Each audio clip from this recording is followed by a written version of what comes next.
How to save your Excel spreadsheet on your desktop. Hello everyone, welcome back to our YouTube channel. So without any further ado, let's get right into the video. So here I am using Google Docs or Google Spreadsheet. The process will be same for Microsoft Excel as well. I am just creating some dummy data here. And once I am done,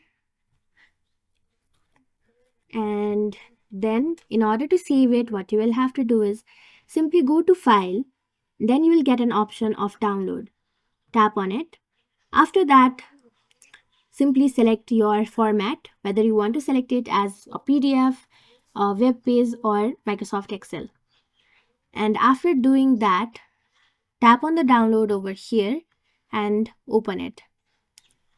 So go to your file and then it will be in your download section. You can move it to your PC section just by going to here and then go to downloads. Here you will find it. Then right click on it. Then all you have to do is move this file to your download section. Sorry, your desktop section. And that's it. Thank you for watching this video. Make sure to like, share and subscribe to our YouTube channel. If you got any questions, comment them down and I'll catch you in the next one.